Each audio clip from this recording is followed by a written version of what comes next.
ஒருத்தர் வந்து வாழ்வுல நிறைய முன்னேற்றம் அடையணும், அடுத்த கட்ட நகர்வுக்கு போகணும்னா, குருநாதர்களும், குருமார்களும் வேற வேற முன்னேற்றம் அடைஞ்சவங்க என்ன சொல்றாங்கன்னா, அதிகமான பயிற்சி, அதிகமான முயற்சி. ம். இது 2ம் இருந்தா வாழ்க்கையில ஜெயிக்கலாம். அதுக்கு இப்ப என்ன தெரியும். நான் இப்ப திருத்துறைப்பூண்டி, பாண்டிச்சேரி, விழுப்புரம், சென்னையில 2 இடம், கோயம்பேடு, ஆவடி. இப்ப 5 இடத்துல ஆஃபீஸ் வச்சு நான் பண்ணிக்கிட்டு இருக்கேன் அப்படின்னா, இந்த கீழ எழுதின கமாண்டாலாம் இருந்திருந்தா நான் என்னைக்கே காணாம போயிருப்பேன். ம். சரிங்களா? இன்னைக்கும் அப்பாயின்ட்மென்ட் இன்னைக்கு எனக்கு ஃபோன் பண்ணி இன்னைக்கு ஜிபே பண்றவங்களுக்கு ஞாயித்துக்கிழமை தான் அப்பாயின்ட்மென்ட் குடுக்குற மாரி இருக்கு. ஒரு நாளைக்கு வெறும் 43 பேர தான் சந்திக்கிறதுக்கான நேரங்கள் இருக்கு. ஒவ்வொருத்தருக்கும் 1/2 மணி நேரம் தேவைப்படுது. இதுல எனக்கு ஓய்வு வேணும், பூஜைகள் வேணும், காலை சாப்பாடு, மதிய சாப்பாடு, இரவு சாப்பாடு, நைட்டு ஓய்வு இதெல்லாம் இருக்கு இல்லைங்களா? அப்ப 43 பேரையும் ரொம்ப ரெகுலரா தான் நம்ம பார்த்துக்கிட்டு இருக்கோம்.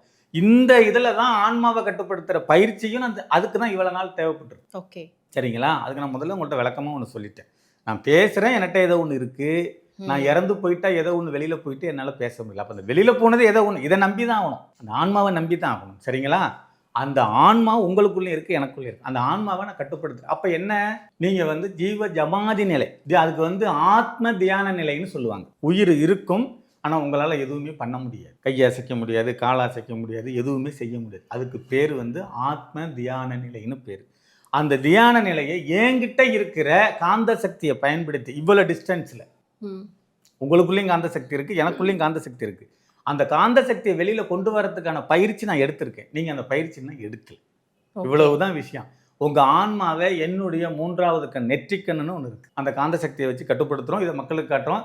இனியும் இதே விட்டேன்னு வச்சுக்கங்க, ஏகப்பட்ட கமாண்ட் உனக்கு இதையே வேலை தான். இந்த அம்மாவுக்கு